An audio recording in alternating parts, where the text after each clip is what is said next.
Hey, welcome back to Common Knowledge. We got a little bit of a different one for you today, a little bonus video. I saw this going around on Blue Sky. I guess it originated on maybe Japanese Magic the Gathering Twitter or maybe Japanese Blue Sky.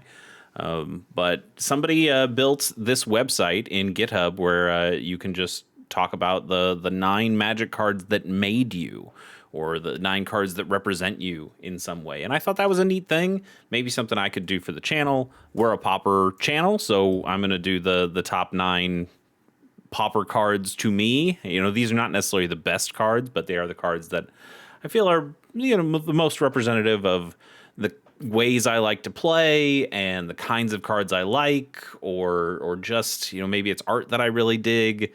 But these are the 9 commons I'm most fond of. Sometimes they'll show up in my commander decks. Sometimes they show up in my actual Pauper decks. Sometimes they're really good Pauper cards, and sometimes they're just a card that has become a pet card that I try to sneak in to a deck whenever I can. I'm also going to do the normal 9, the anything goes 9 after this. So if you want to stick around for that, you can. But we're a Pauper channel, so I thought I would do Pauper first. We're going to start with the the absolute mascot of the channel, and that's our boy, the Thraben Inspector. But not just any Thraben Inspector. It's got to be... Oh, there it is. There's our boy. I'm going to go to Scryfall and just show you all these as well. Thraben Inspector, single white mana for a 1/2 human soldier. And when this creature enters, you investigate. So you create a clue token.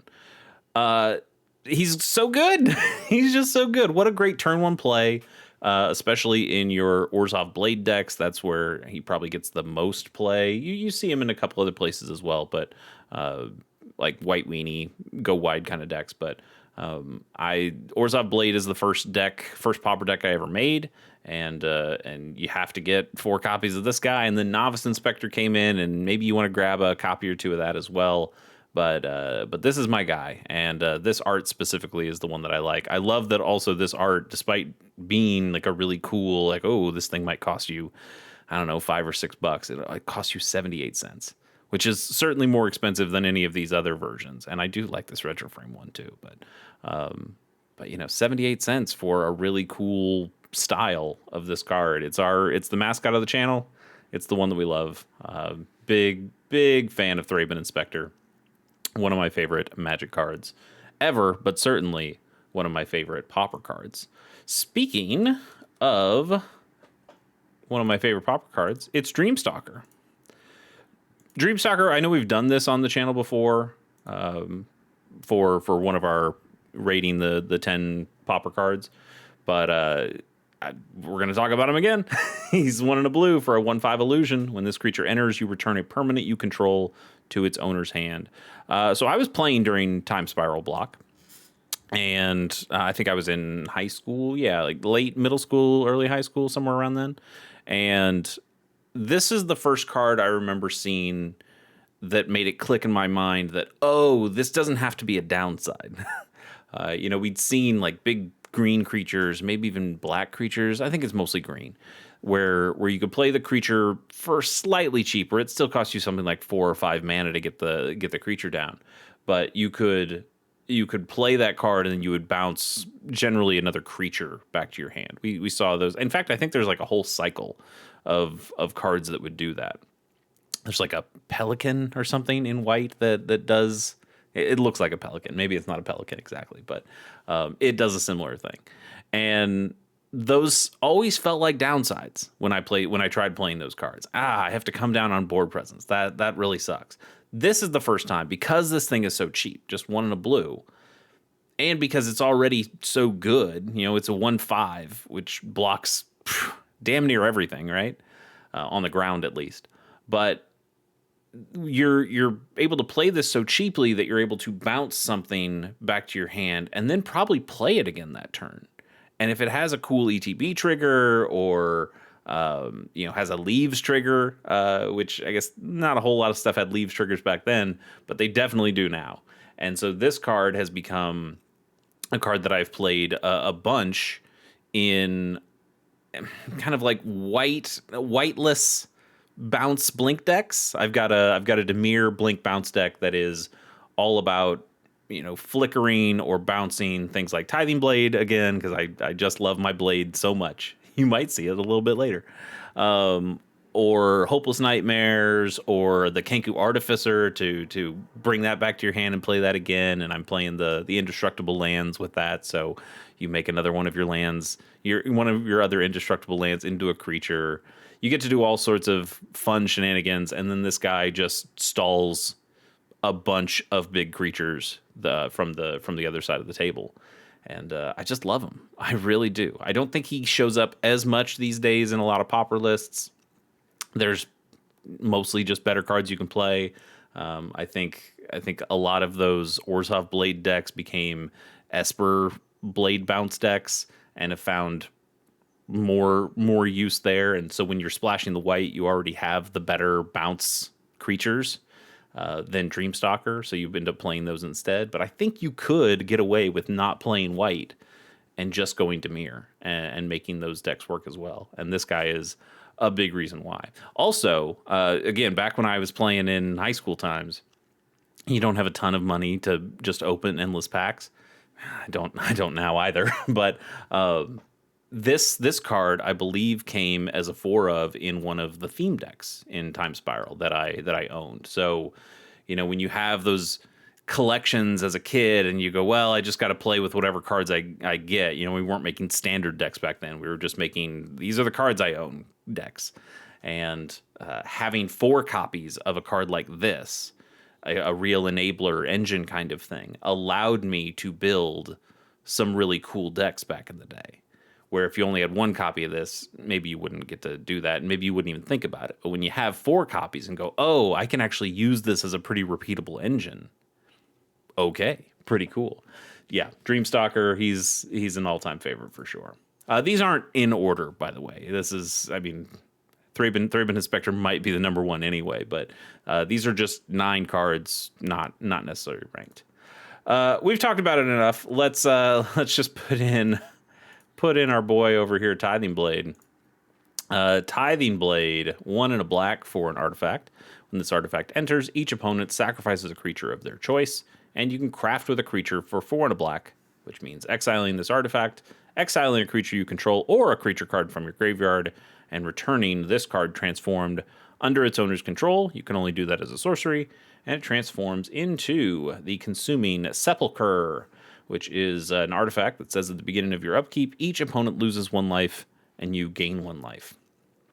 So you get this edict effect that sticks around on the table. And then you can use your Dreamstalker or your Core Skyfisher or your Glinthawk and bounce it back to your hand and play it again and get more and more value and just edict your opponents to death. And I love it. Like I said, Orzhov Blade was my first Pauper deck. I didn't even know Pauper was a thing really when I was first playing with Lost Caverns of Ixalan. And when I opened this card up, I just thought, whoa, this seems kind of cool. Like I like it's an edict effect, but it still enables artifact stuff. I'm always thinking Mirrodin. Mirrodin was my first set that I played. It was like 8th edition Mirrodin when I was first starting to play Magic. So I'm always thinking about affinity for artifacts. And I was like, ooh, it's an edict effect that's also an artifact. That's so cool. And I just dug it. And then I saw Orzhov Blade becoming a deck in Pauper. And thought, oh, okay. I've always been an Orzhov guy, so you're telling me that I can play Orzhov in this other format, and it plays all these cool cards. All right, let's give this a shot. So it's become it was and still is, I think, my favorite Pauper deck, and I play this card in a lot of different decks as well, and it's done right by me quite a bit. Just one of my favorite cards. And you know what? I think the Sepulcher actually is a pretty solid little bonus piece here. It's a nice thing to be able to flip this into the Sepulcher if the game's starting to run long, or if your opponent is able to stall you out in some way. There's a big board state stall that you're unable to swing in with your creatures, even your flying creatures like the Glinthawks or the Skyfishers. Just having a way to drain them each turn is a way to get those extra couple points of damage that you might really need, and it's just such a useful card. And if if like a Thraben Inspector goes into the graveyard, you don't mind exiling that guy to get to flip into this. So it's a really flexible card. It does a lot of really cool stuff. I also like it in Commander. I played it in a couple Commander decks because it does say each opponent sacrifices a creature. So that's just a lot of extra value right there. It's hard to beat. Hard to beat. Tithing Blade. That's our third card. Our fourth is.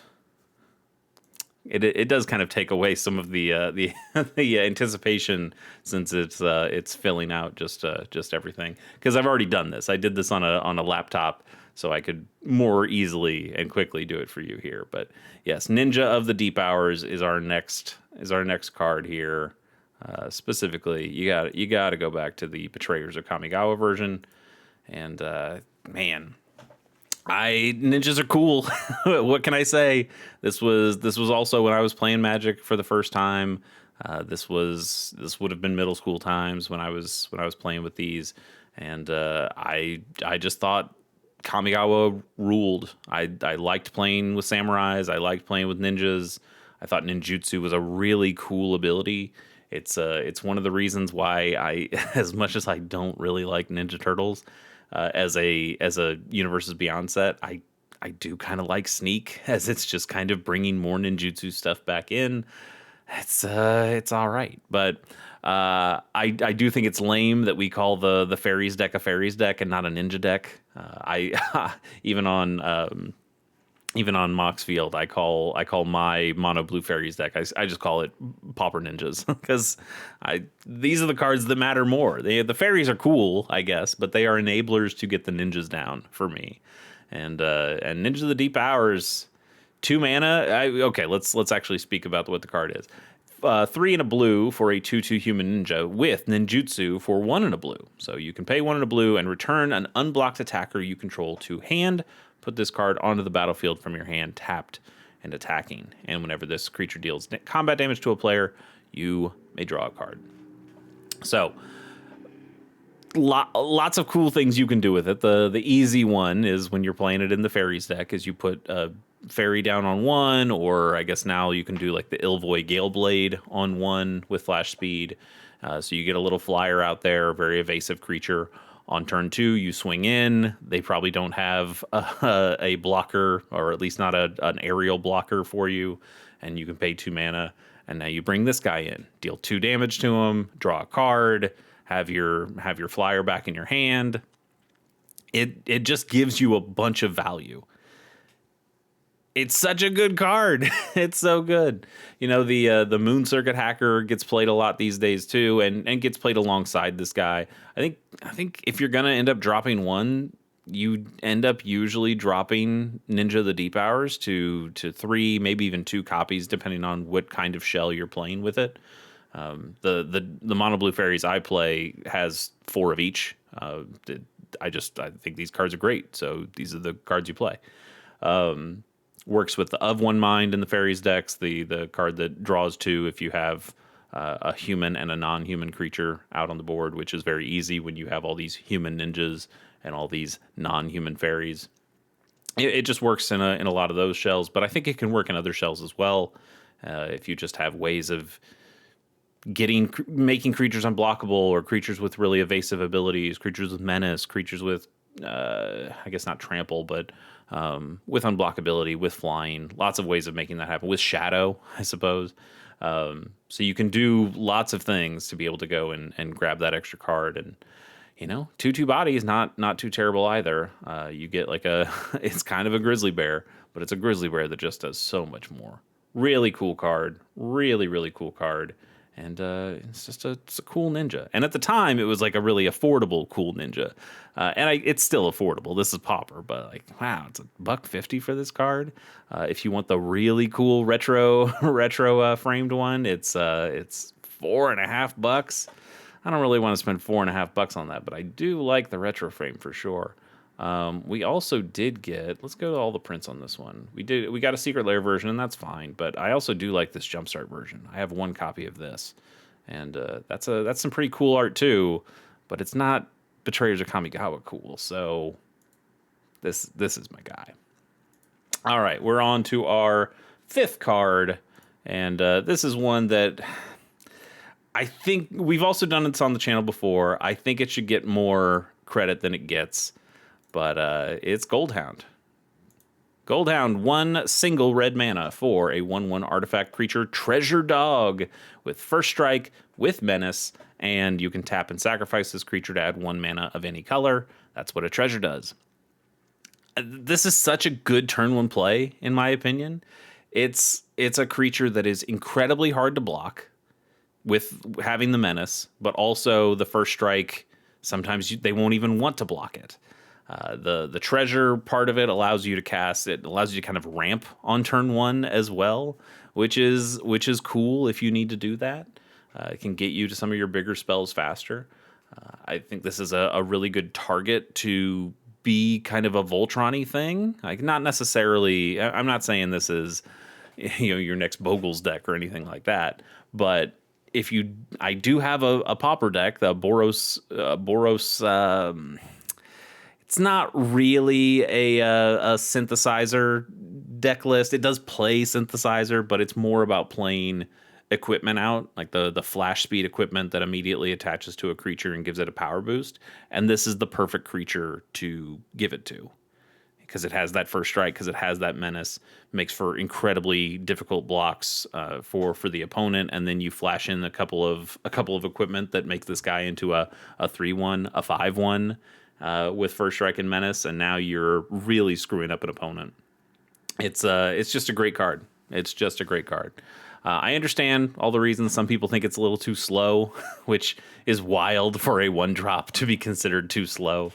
And but man, I think it's rad.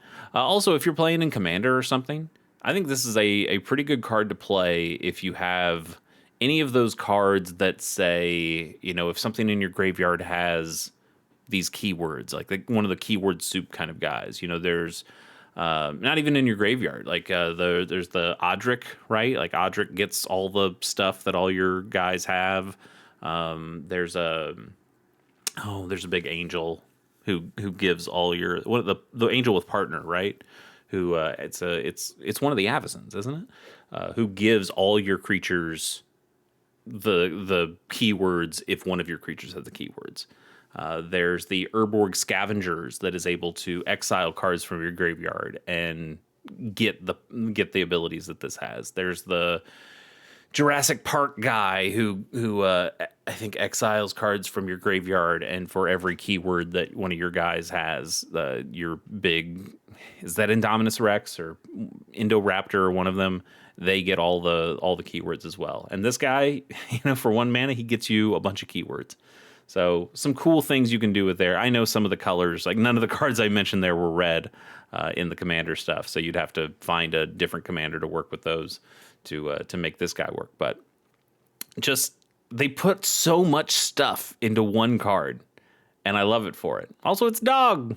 It's a cute little dog. Love a Goldhound. One of my favorite cards. All right. Speaking of one of my favorite cards, let's go a little bit more old school, and let's go to Armadillo Cloak. Armadillo Cloak. I don't know where I got this copy of this card, but I had a copy of this invasion card. It might have been because I got a binder from a friend who was going off to college when I was in late middle school, and they just didn't want to play Magic anymore. They knew they were going off to college. They weren't going to get a chance to play, so they just gifted me this binder that had a bunch of cards in it. And it had another card that I'll talk about much later on a different list that was hugely special to me. But it also had lots of 4th and 5th edition cards in it, and just a random assortment of cards, some good, some bad. And one of those cards was Armadillo Cloak. And you look at this card and you go, whoa, I can just turn one of my creatures into a god. It gets, let's say what it does. It's an enchantment aura that costs 1 and Selesnya, so a green and a white. And enchants a creature. Enchanted creature gets +2/+2 and has trample. And whenever enchanted creature deals damage, you gain that much life. We didn't have a lifelink quite yet, so this was the way they kind of had that. and lifelink would. It's not exactly the same, so you can actually stack lifelink on top of this, which is a cool little trick, and get double the effect. Man, yeah, it's just you turn a creature into a god. He gets +2/+2, trample, and this kind of pseudo lifelink. Imagine slapping this on to some creature that was already big, and now it's even bigger and even scarier. And what is your opponent supposed to do? Maybe they thought they could block your big vanilla creature, and now he's no longer vanilla, but he is even bigger. It's really cool. And to see this get a starring role in the Bogles decks is also cool. I pretty much built a Bogles deck specifically so I could play Armadillo Cloak, and seeing that it was a Pauper staple in those decks made me go, yep, okay, I'm going to play Bogles. I think Mono White Heroic is actually probably the better shell if you want to play those kinds of decks, but they don't get to play Armadillo Cloak, and I do. So I think I'm having more fun. What a great card. Such a good card. And we've seen, I think this art's fine. It's fine. They've started, this is the art for this card now, but don't laugh, it works. It's true. It's true. Great card. Armadillo Cloak, our number 6. All right, number 7. Let's do something a little bit different here. And we're going to talk about Urza's Power Plant. And I got to also get a very specific version of this one. It is this Chronicles version. This is my Urza land of choice. The Power Plant. This is a bit of a stand-in for the idea of Tron generally.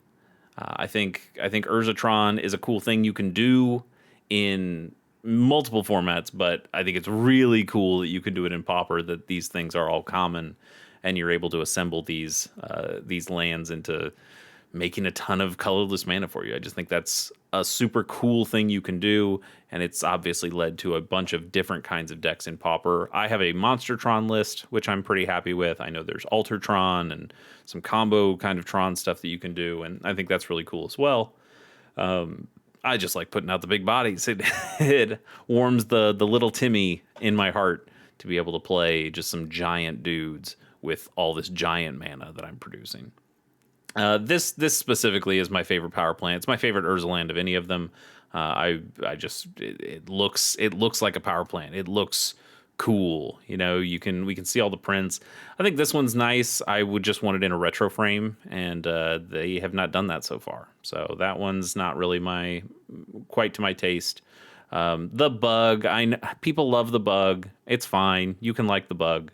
I like these. Is this supposed to be liquid that's coming down these? Because that would be really rad. Are these just glowing columns like they're lava lamps or something? That's also really cool. The rock in the jar, rock in the pot. No, that's not quite for me. I think some of these other ones look kind of dumb, but I do like my big red columns. It's great. It's great. So yeah, a land gets my number 7. All right, here's a card that is probably the newest in terms of Pauper availability, and that is Brambleworm. I think if you've watched me for any length of time, watched any of my channel stuff for any length of time, you know that one of my favorite creature types is worms. I think worms are so cool, and again, we'll talk about some worms a little bit later in the big list as well. But it's cool to have a Pauper playable worm, and this guy is it. There are other common worms, but I don't know if I'd necessarily say they're playable. This guy is at least slightly playable. I do play him in my Urza Tron monster deck, and he does okay here. He really does. So he's 6 and a green for a 7/6 worm with reach and trample, and when this creature enters, you gain 5 life. You can also pay 2 and a green and exile this card from your graveyard to gain another 5 life. So this thing originally was uncommon, and it then got downshifted to common in Innistrad Remastered, which It's only, at least from this recording, less than a year old. So this is still pretty new, a new toy for Pauper players to mess around with. And I I think he works in a lot of use cases. He costs 7 mana, so that'll work with your Tron. If you've got a prophetic prism on the board, you can filter that one of those mana into a green, and so now you can play this with your Tron mana. That'll work. If your opponent lets this thing get on the board, you automatically gain 5 life, and you've got a big 7/6 body there, which is really hard to stop. He's got reach, which is something that the Urzatron decks don't have a whole lot of things that they can do with against flying. I guess you have the generous. I also play the generous ent in my Monstertron list, so I've got a couple of reach guys. But this guy blocks a bunch of stuff, and then he also goes on the offensive really well. He's got 7 power, so you can immediately station a pinnacle kill ship with this guy, so that's really good. But then I actually just played this the last time I went to my LGS, and I played against a Dimir Terror deck, and they countered the worm because they knew I was going to be able to station the pinnacle kill ship with it. So can't let that be on the board.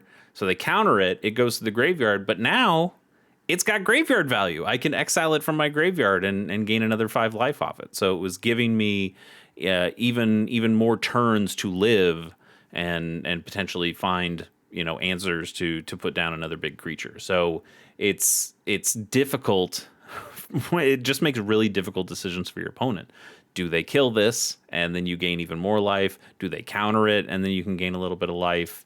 It's tough to get through as a blocker. It's tough to block as an attacker. So I'm just in love with it. I really am. I think it's a really, really good card. Does a lot of really cool stuff. And now it's available in Pauper. So I play a couple copies in my Monstertron deck. I think there are probably better cards that you generally end up playing a little bit more. At one point, I had 4 copies, and I didn't play the Boulder Branch Golem, and that didn't seem right because I also really like golems. Those are one of my other favorite creature types. But also you can pay completely colorless mana for those guys, and they gain you a little bit more life too. So you could just play both. And now I do. And now I think this deck works out quite well. All right, final card on my Pauper list. And this is one that is in one of my Pauper decks.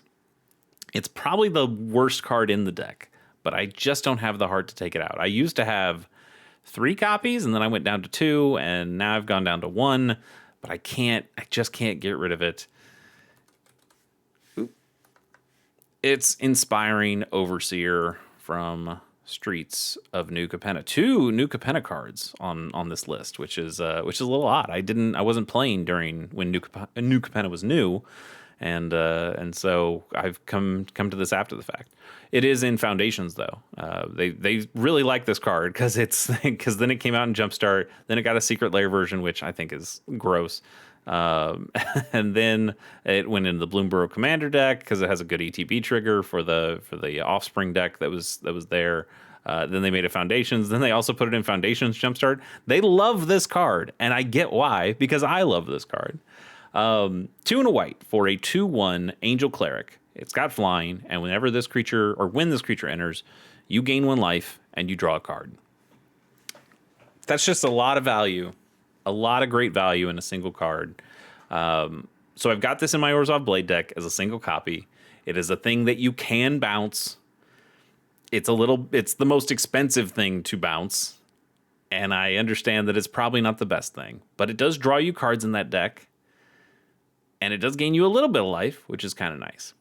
I play this in a commander deck as well. I've got a mono white all about ETB's deck, and this is a great card in there to, Panharmonicon effect, gain 2 life, draw 2 cards. That's really cool. It's a really good blink target, and so you can use all sorts of things with that. And I like the card. I love the art. I love the colors that are on here, and I've ended up playing it in a lot of different decks. In Pauper, at least, yeah, it really just is the the blade deck is kind of the last hope for it. I think you could find probably some more blinky style shells, something that uses ephemerate to really nice effect with this. The problem is, are you spending 3 mana and then ephemerating this, or are you spending 3 mana to evoke a Mole Drifter and then ephemerating that? That draws you even more cards. And it's a 2/2 body, and it also flies like this does. Like, Mole Drifter is the better card. And I like Mole Drifter. I played during original Lorwyn. When I saw that card, I went, this card's cool. And so I've got a lot of fondness for Mole Drifter. It was a consideration for these 9. But if I had to be truthful with myself, Inspiring Overseer is just the card I end up liking quite a bit more. All right. You know what? How about this? How about I end it here, and then tomorrow I will do my full 9, so the non Pauper 9, and then you'll get to see those. So this video's already run a little bit longer than I meant it to. So, but it was cool to see my 9 right here, as you can see: Thraben Inspector, Dreamstalker, Tithing Blade, Ninja of the Deep Hours, Goldhound, Armadillo Cloak, Urza's Power Plant, Brambleworm, and Inspiring Overseer. Really great collection of cards. Feel free, tell me your 9 down in the comments. I'll also put the link to this GitHub thing that somebody made, so you can build your own. You're even able to share it if you want, or just save it as an image, which I will probably need to do that. All right, we'll see you tomorrow for my other 9. Till then, bye.